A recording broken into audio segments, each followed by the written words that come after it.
Bonsoir à toutes et à tous. Un grand merci au festival pour cette invitation. Un grand merci à Sabine qui me fait le plaisir et l'honneur de me rejoindre pour qu'on vous propose une sorte de parcours, en fait, de voyage en poésie. Je sais que c'est la fin de journée et si vous êtes comme moi, vous avez été très concentrés pendant toutes les présentations. Alors moi, je vais parler un tout petit peu de moi juste pour situer le projet. Donc, comme vous l'avez entendu, je suis éditrice, ce qui veut dire que je ne suis pas chercheuse, je ne suis pas autrice spécialement. Mon travail, c'est de faire entendre des voix, de les découvrir, d'aller les chercher et après de les présenter à un grand public.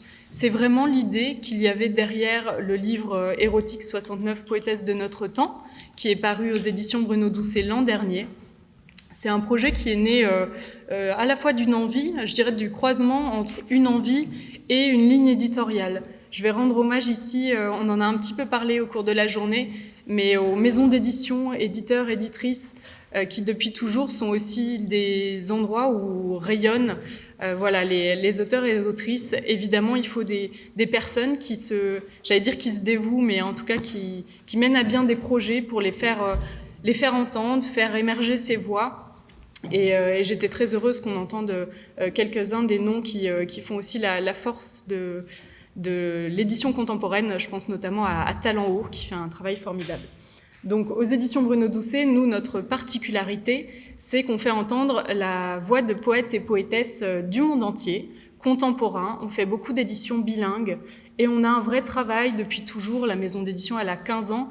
Et depuis le début, on s'est dit, enfin moi j'y étais pas encore, mais Bruno Doucet et Muriel Zac, les fondateurs, avaient à cœur de proposer les voix de femmes. Donc la poésie féminine, on le sait bien, elle existe depuis toujours. Néanmoins, elle a toujours aussi été invisibilisée, en tout cas un peu malmenée. Et donc, la maison d'édition avait à cœur de faire entendre ces voix-là. Ça a commencé très tôt, en 2010, avec la poésie haïtienne, féminine, et puis ça a continué. On a publié depuis de nombreuses anthologies entièrement dédiées aux voix de femmes, récemment les poétesses afghanes, par exemple, et donc l'an dernier, la poésie érotique. Cette envie, elle est née d'abord d'un constat et d'un petit agacement de ma part. C'était de me rendre compte que les anthologies érotiques qui existaient pour la poésie étaient des corpus à grande majorité masculines.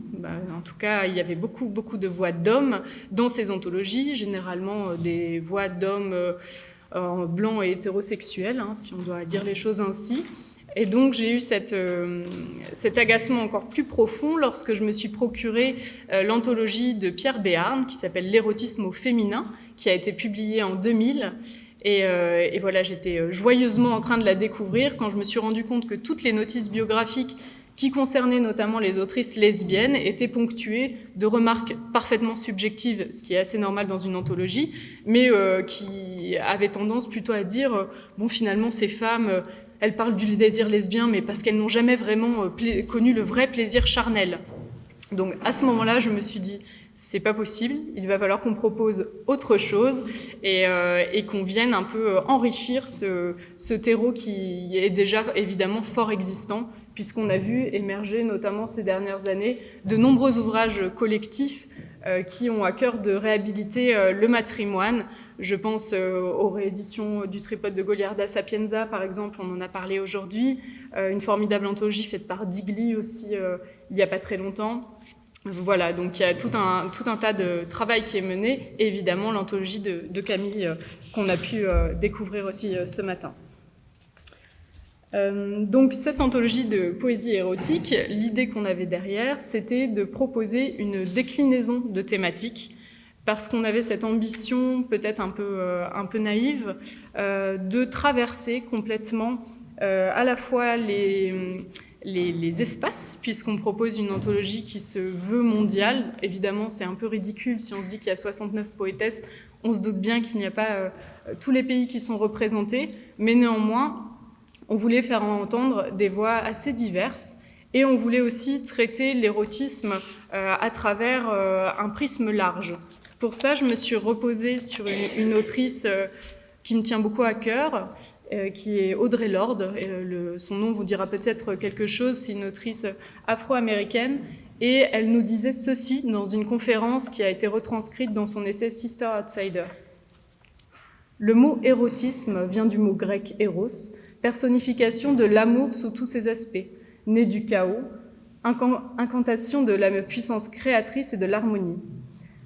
Alors, quand je parle d'érotisme, je parle de l'affirmation de la force vitale des femmes, de cette puissante énergie créatrice dont nous réclamons aujourd'hui la connaissance et l'usage dans notre langage, notre histoire, nos danses, nos amours, notre travail, nos existences.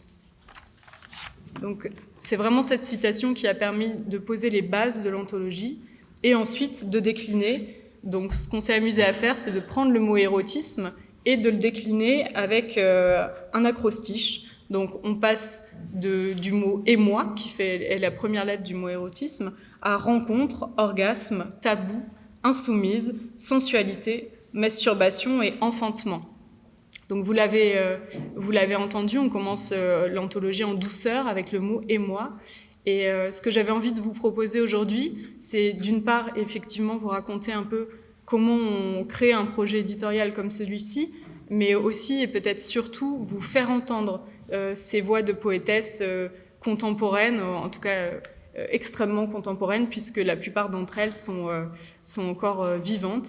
Et je vous propose qu'on entende ce très court texte d'ouverture de Zeina Azam, qui est une poétesse états-unienne d'origine palestinienne.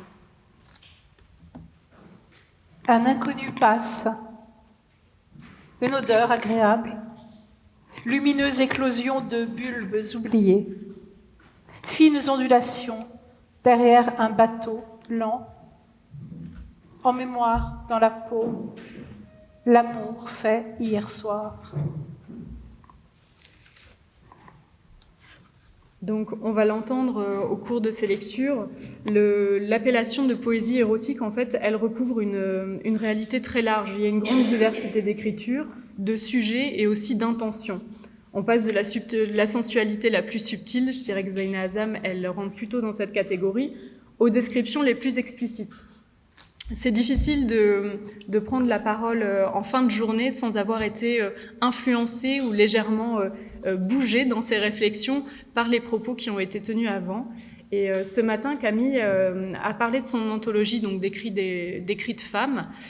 Et c'était très intéressant parce qu'elle parlait de ces présupposés au moment de la constitution du corpus. Et je me suis rendu compte que j'avais les mêmes présupposés. C'est-à-dire que moi, quand j'ai commencé à aller chercher ces poèmes érotiques, je me suis dit, mais il n'y a pas de raison qu'il n'y ait pas des choses aussi crues, peut-être aussi violentes en poésie érotique dite de femmes que ce qui peut exister dans le champ masculin. Alors effectivement, on trouve des poèmes érotiques, crus, violents, etc. Mais je trouve que proportionnellement, on en trouve beaucoup moins. Ça m'a assez questionnée, je me suis demandé si ça venait de la part éditée, effectivement ça a été aussi une question qui a été posée, est-ce que c'est juste ce qui est parvenu jusqu'à nous? Et je me suis aussi demandé si finalement c'était pas lié au fait que les femmes qui écrivent cette poésie érotique ont tenté, si ce n'est une application réelle, de se libérer des schémas de domination, des schémas de violence qui sont finalement souvent ceux qu'incarne l'homme poète écrivant le désir érotique dans leur texte. Ce qui m'est apparu donc en travaillant autour de la poésie érotique féminine, finalement c'était à quel point elle était éloignée de la poésie masculine, notamment sur différents points, tels que celui du corps de l'autre. Le corps de l'autre est très rarement le sujet des poèmes, en tout cas qui sont rassemblés ici, mais même de manière plus générale, des poèmes auxquels j'ai eu accès en lisant les très nombreux recueils de poétesses pour cette anthologie.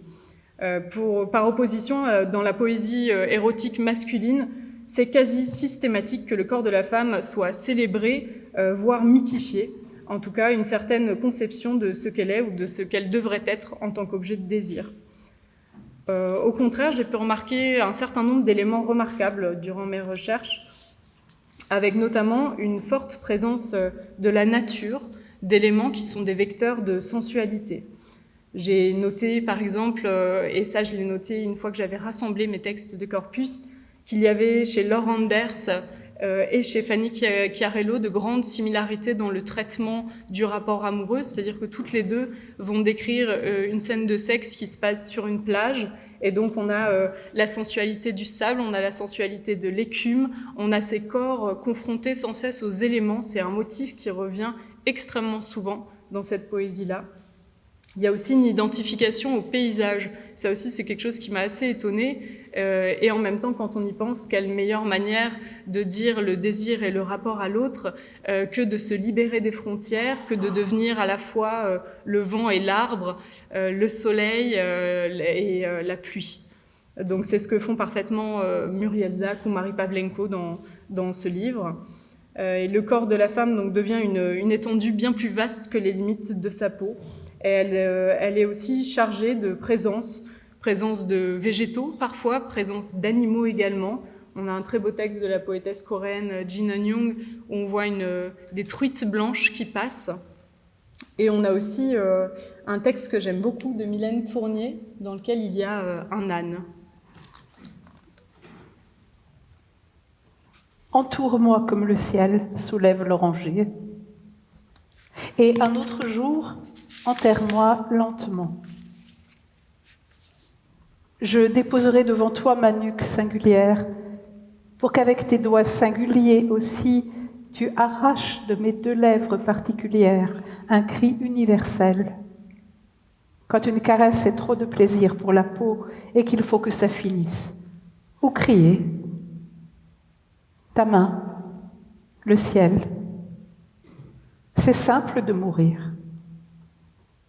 Et je regarde ton sexe, et il est doux comme une oreille d'âne.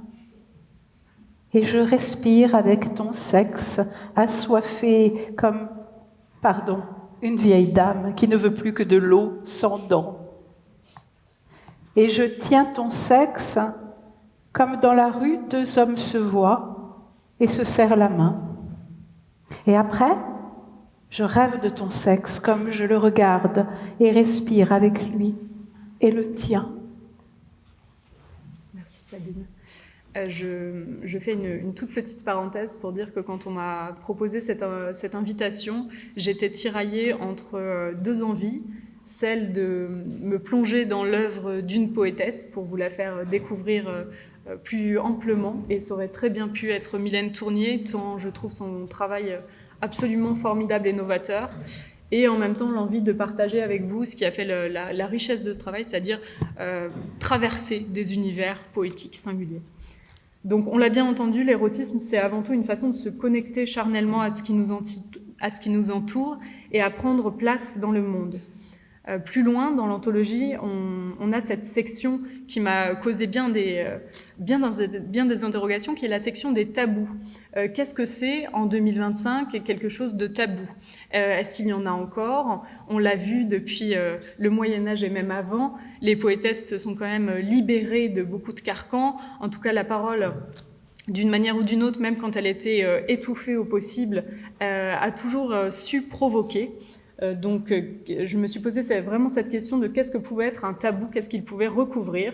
J'ai trouvé plein de réponses, puisqu'évidemment, le tabou, il n'est pas le même quand on est, par exemple, une poétesse iranienne dans les années 60, qu'on s'appelle Forough Farrokhzad, et qu'on dit « j'ai péché dans une telle extase, dans une étreinte chaude, incandescente, j'ai péché entouré de bras ardents, querelleurs, vigoureux, dans ce lieu discret et sombre, j'ai péché ». Et qu'elle raconte donc ce moment d'étreinte avec un homme. C'est évidemment beaucoup plus scandaleux lorsqu'on est une poétesse afghane, par exemple, également. Dans cette section, on trouve aussi un tas d'autres tabous. On a Etty Jones, poétesse américaine de la Beat Generation, qui va nous raconter comment une jeune femme fraîchement divorcée va coucher avec un adolescent. On va avoir Sophie Martin qui confie qu'elle a des fantasmes adultères. On a aussi Rim Battal qui est peut-être l'une des grandes voix contemporaines sur la question de l'érotisme, qui va se définir elle-même comme une fille facile, faisant un pied de nez à la morale. D'autres optent pour l'humour et ont des tabous qui sont peut-être un peu plus surprenants. C'est le cas de Colline Pierret. Elle est canadienne ? Elle est française. Elle est française. Il manque une catégorie dans le grand catalogue des fantasmes érotiques, à croire que c'est un kink trop subversif pour les sites porno, trop audacieux pour le Kama Sutra. Je veux qu'on tourne des films brûlants où personne ne couche avec personne, qu'on regarde 1h30 durant le va-et-vient obsédant de mains qui hésitent à s'attraper, de regards qui n'osent pas s'accrocher. Je voudrais de mauvais films amateurs, bourrés de gros plans mal cadrés sur les secondes interminables.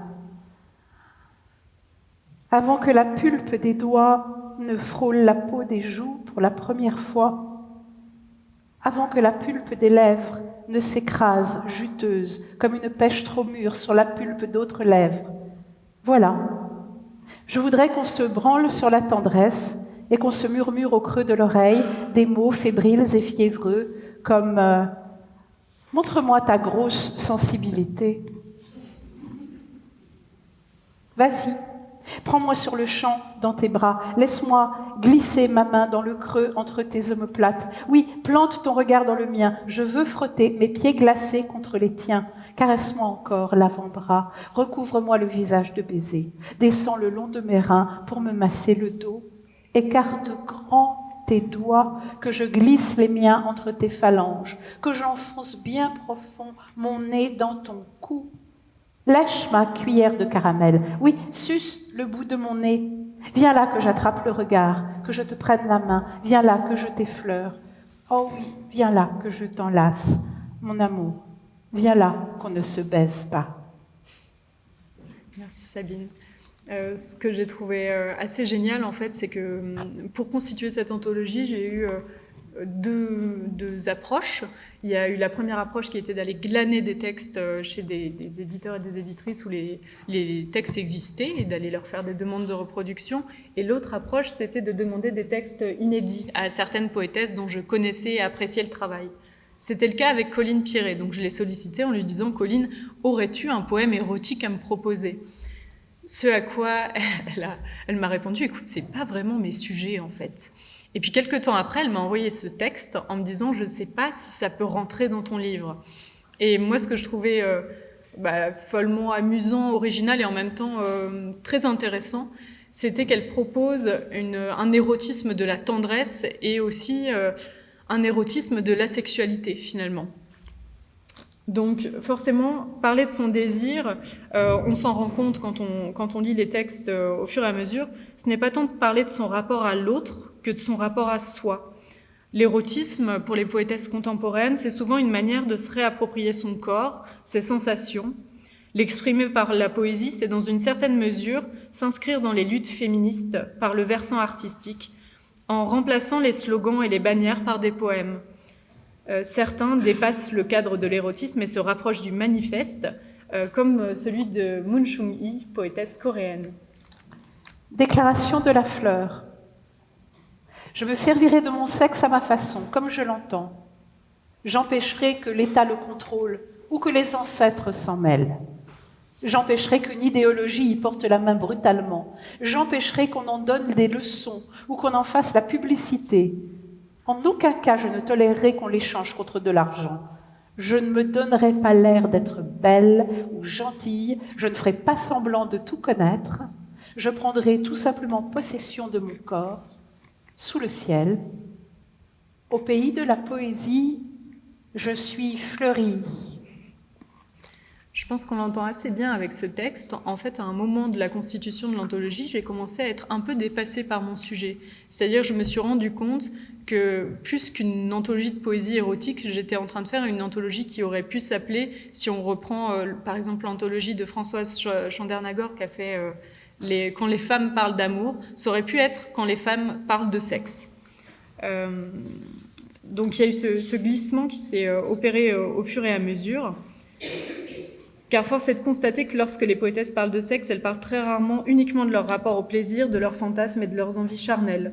Parler de sexe en poésie, c'est forcément se situer par rapport à quelque chose, le corps de l'homme, la société dans laquelle on vit, l'histoire même de la poésie érotique. Chez la plupart des poétesses contemporaines, on sent poindre, derrière chaque poème dit érotique, l'envie de s'extraire de ces carcans et de réinventer quelque chose, de porter un propos plus large sur la sexualité. C'est ce que nous dit Taslima Nasrine dans son texte, qui est en réalité pas un poème érotique, mais une invitation à se libérer. Ce sera peut-être le dernier poème qu'on va lire. Masturbation. Une femme sans homme est comme un poisson sans bicyclette. Une femme ne peut pas vivre sans homme? Ah, quelle logique! La logique d'un fantôme.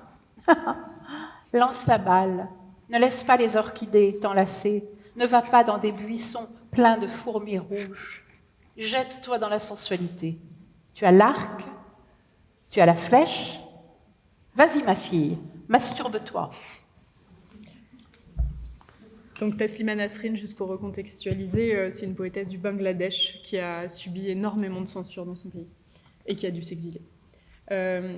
Il s'agit peut-être là, finalement, du reflet de la société actuelle, une période post-MeToo qui serait une étape de transition, où la parole de la femme se libère, mais où les injonctions sont encore fortes, et dans certains pays, où les sociétés sont encore profondément inégalitaires par leurs lois mêmes. La poésie érotique, dès lors, ne peut pas être seulement affaire de corps et de cœur. Elle doit être un vecteur d'une parole politique plus vaste, une tentative d'accélérer la prise de conscience, de clamer haut et fort le droit à la liberté charnelle. Parce qu'elle nous touche, nous émeut, mais aussi parce qu'elle nous offre un espace de liberté totale, la poésie érotique contemporaine est donc un outil puissant de l'expression intime et politique. Bravo. Merci Ariane.